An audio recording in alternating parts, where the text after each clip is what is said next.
Le procès de l'assassinat du président Jovenel Moïse se tient actuellement en Floride, alors même qu'une autre enquête est en cours en Haïti. Pourquoi un procès aux États-Unis pour un crime commis en Haïti? Qui sont les accusés? Et surtout, comment comprendre le témoignage et les accusations de Martine Moïse au procès?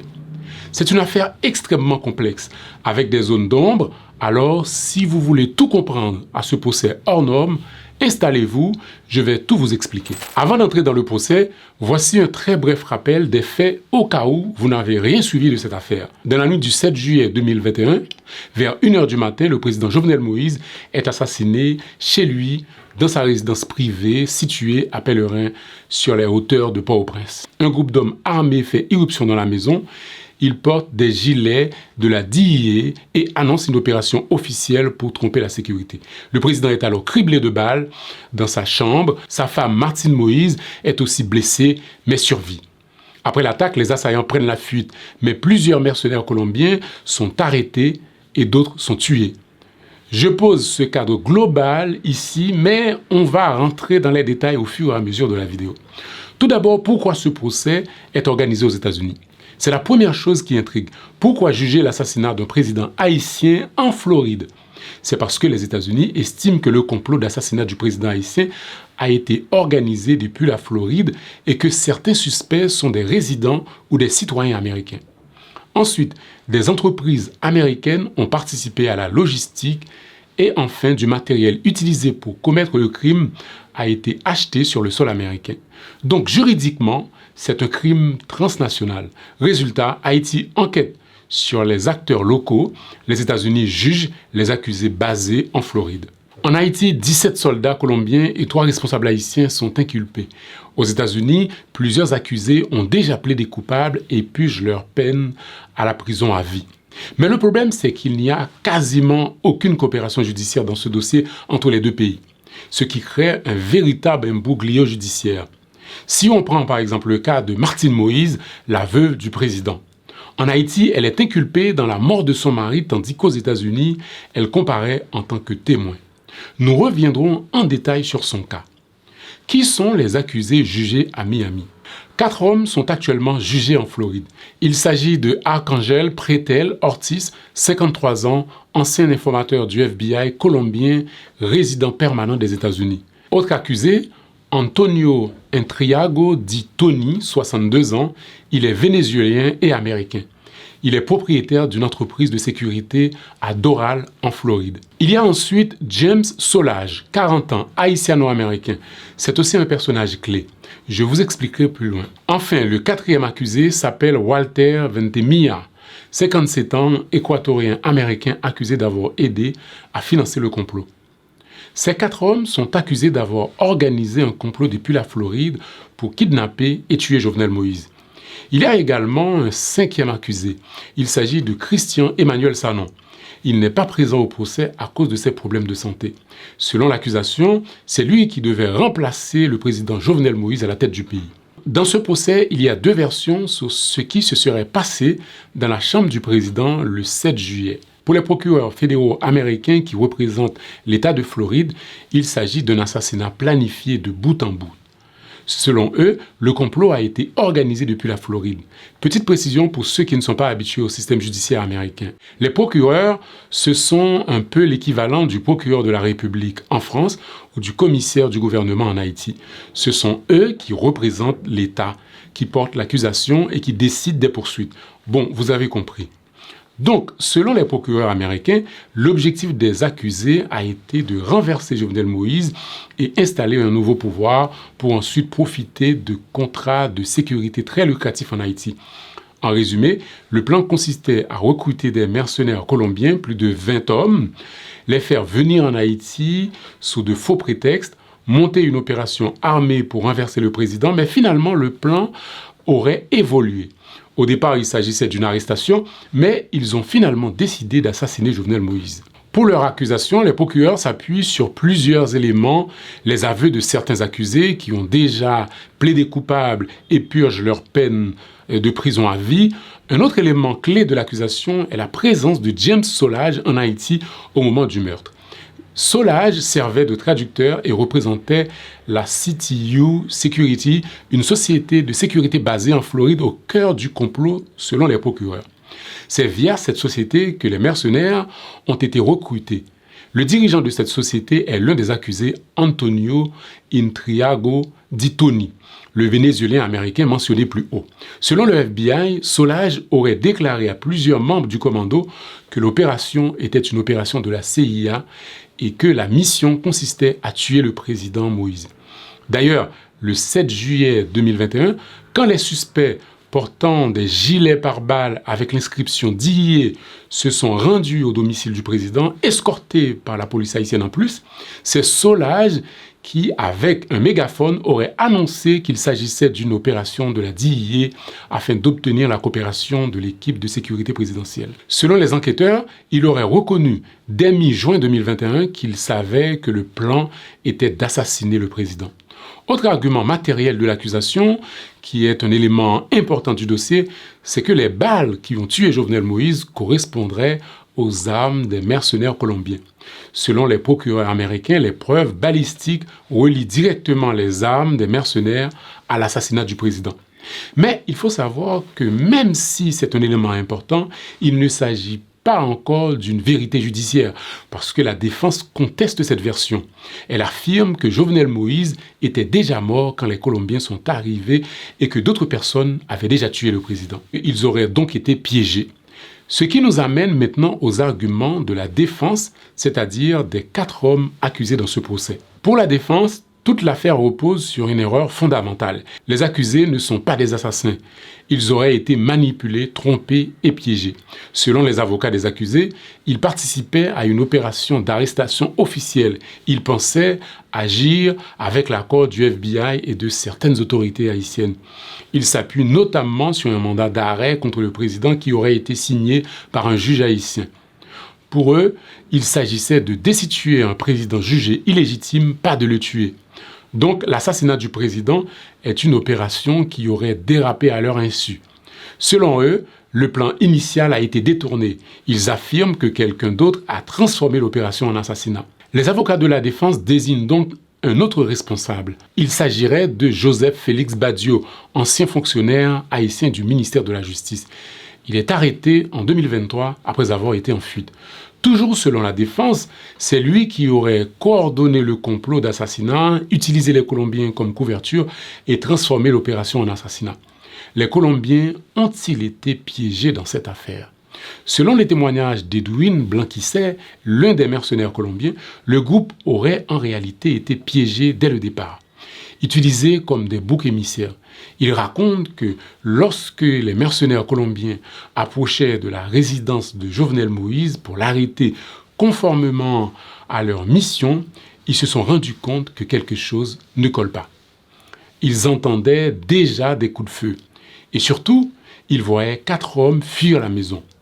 Edwin Blanquisset indique un détail qui l'interpelle immédiatement. Il explique qu'un drone survolait la zone comme si toute l'opération était surveillée. Et selon lui, à ce moment-là, aucun des Colombiens n'était encore entré dans la maison. Quelques instants plus tard, leur groupe est pris dans une embuscade. Pour Blanquisset, il n'y a aucun doute. Tout semblait avoir été planifié à l'avance. C'était comme une mise en scène, une pièce de théâtre. Blanquisset explique ensuite avoir été recruté quelques semaines plus tôt, le 3 juin 2021, par un ancien officier colombien du nom de Duvernay Capador. À ce moment-là, il est loin d'imaginer ce qu'il attend. Capador lui propose un travail dans la sécurité pour 2 sociétés basées en Floride. Blanquisset affirme qu'on lui a assuré que ces entreprises travaillaient avec le département d'État américain et le FBI. Une affirmation que les autorités américaines démentent totalement aujourd'hui. Le salaire proposé est de 2 800 $ et la mission est censée se dérouler en Amérique centrale. À aucun moment, dit-il, Capador n'a mentionné Haïti. Le 4 juin 2021, Blanquisset arrive en République dominicaine. C'est seulement à ce moment-là, lors d'un appel vidéo avec Capador et un autre officier colombien, qu'il apprend qu'il va finalement être envoyé en Haïti. Au total, une vingtaine d'hommes traversent la frontière en bus. Ils ont comme consigne de dire qu'ils participent à une mission religieuse en cas de contrôle. Une fois arrivés en Haïti, ils rejoignent d'autres Colombiens arrivés par avion.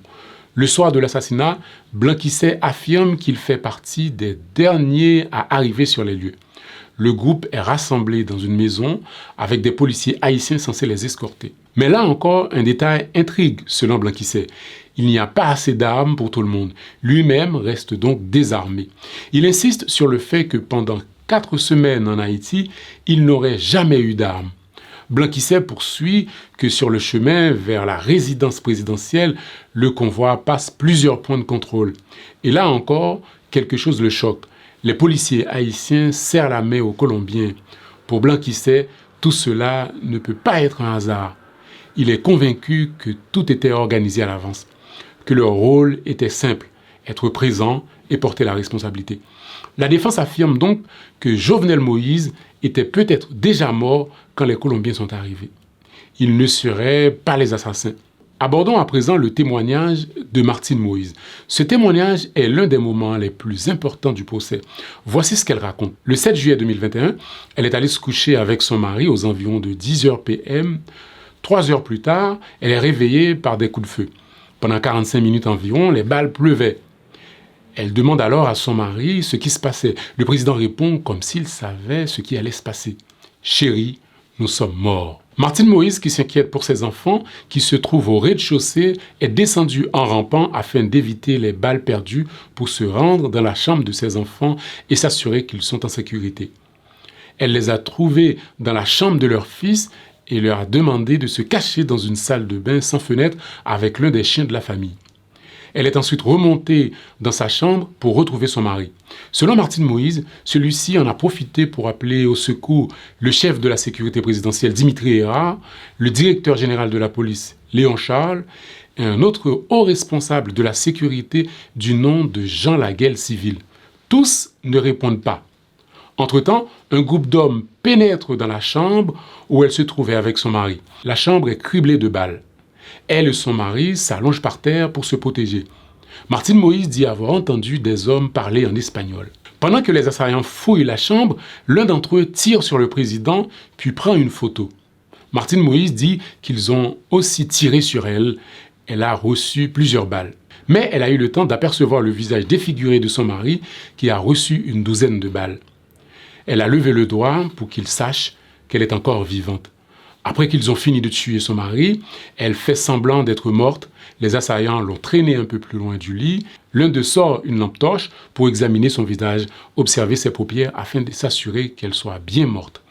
Après le départ des assaillants, Martine Moïse s'attendait à trouver les corps des 30 à 50 agents de sécurité chargés de protéger la maison. Mais il n'y en avait aucun. Elle a appris par la suite qu'ils avaient été payés pour quitter leur poste. Elle a été transportée dans un hôpital pour être soignée, puis transférée par avion dans un autre hôpital de Miami pour subir une opération chirurgicale. Elle dit que son bras droit reste encore paralysé et qu'elle souffre encore. Revenons maintenant sur le double statut de l'ancienne première dame. Comme je l'ai indiqué au début de cette vidéo, dans le procès aux États-Unis, elle est témoin, mais elle est inculpée en Haïti dans l'assassinat de son mari. On se rappelle que dans un rapport publié le 19 février 2024, le juge d'instruction Walter Voltaire a inculpé Martine Moïse, l'ancien premier ministre Claude Joseph et l'ancien chef de la police nationale d'Haïti, Léon Charles. Dans ce procès en Floride, les avocats de la défense ont demandé à Martine Moïse si elle savait qu'elle faisait l'objet d'une enquête en Haïti en lien avec la mort de son mari. Elle a déclaré que les responsables de ce meurtre étaient désormais au pouvoir et qu'elle avait fui Haïti pour sa sécurité. Elle a ajouté avoir proposé de répondre aux questions des enquêteurs haïtiens à distance, mais que les assassins de son mari souhaitent son retour en Haïti afin de l'éliminer. Alors, qui sont ces personnes désignées par Martine Moïse? Elle accuse nommément l'ancien président Michel Martelly et l'ancien premier ministre Ariel Henry d'être liés à l'assassinat de son mari. Elle explique que si elle est aujourd'hui inculpée en Haïti dans l'assassinat de son mari, c'est justement parce que ce sont ceux qui ont commis le crime qui sont actuellement au pouvoir en Haïti. Mais les personnalités accusées par Martine Moïse ne risquent pas grand-chose en Haïti car un décret datant du 17 décembre 2025, adopté par le Conseil présidentiel de transition, confère une immunité à certains responsables politiques et empêche une action en justice contre d'anciens présidents ou d'anciens premiers ministres. Ce texte pourrait instaurer une impunité des anciens responsables politiques haïtiens. Ce qui est troublant dans ce procès, c'est que même des camps opposés pointent vers un possible complot politique. Mais ils ne racontent pas du tout la même histoire. Pour Martine Moïse et les procureurs américains, les Colombiens sont bien les tueurs, mais ils ont été envoyés par des puissants en Haïti. Pour la défense, au contraire, les Colombiens ont été piégés et le président est peut-être déjà mort avant leur arrivée. La défense pointe une incohérence dans le témoignage de Martine Moïse. Juste après l'attaque, elle expliquait que les assaillants avaient d'abord fouillé la chambre avant de tirer. Mais plus tard, elle affirme l'inverse. Et ils auraient tiré en premier puis cherché un document. Un détail en apparence, mais qui change complètement la lecture de la scène du crime. Les avocats de la défense se servent de cette incohérence pour créer un doute. Si elle se trompe sur l'ordre des faits, elle peut aussi se tromper sur les restes. Mais on peut considérer que ce type d'incohérence est assez courant dans des situations de traumatisme extrême. Elle a été blessée par balle, elle a vécu une scène extrêmement violente, les souvenirs peuvent être confus ou fragmentés. Le tribunal a également entendu le témoignage de Jean Armel Desmorcy, l'un des 2 médecins légistes qui a pratiqué l'autopsie du président. Élément troublant, c'est que l'autopsie de Jovenel Moïse a été réalisée 3 jours après sa mort. Personne ne sait exactement où son corps a été conservé pendant ce temps. Le médecin légiste confirme que Jovenel Moïse a été criblé de balles, dont une balle mortelle au cœur. Pour l'accusation, c'est la preuve d'une exécution. Mais pour la défense, cela ne dit toujours pas qui a tiré. Le lundi 16 mars, le procès rentre dans sa 2e semaine. Le tribunal a aussi recueilli le témoignage de Martin Suarez, un agent du FBI dépêché en Haïti le 13 juillet 2021 avec une équipe pour enquêter sur le crime. Suarez indique que plus de 40 objets collectés par le FBI comme preuve sur le lieu du crime n'ont pas été analysés par son équipe. La police haïtienne lui aurait affirmé avoir déjà inspecté la scène. Les objets collectés par le FBI seraient ensuite saisis par la police haïtienne, d'après l'agent. Parmi ces objets, il y a des douilles de balles, des boîtes de munitions, des téléphones portables, des radiocommunications et une grenade assourdissante. Ce procès oppose 2 versions de l'assassinat du président haïtien. Mais une question reste entière. Qui a réellement commandité l'assassinat de Jovenel Moïse? Et surtout, est-ce qu'on connaîtra un jour la vérité? Voilà ce qu'on peut dire en substance sur ce procès encore en cours en Floride. C'est un long procès qui devrait durer plusieurs semaines, voire plusieurs mois. Et les accusés risquent tous la prison à vie s'ils sont reconnus coupables. Nous reviendrons vers vous, bien sûr, pour faire le point sur l'avancée de ce procès hors norme. N'hésitez surtout pas à nous dire en commentaire ce que vous pensez de ce procès et des différents protagonistes.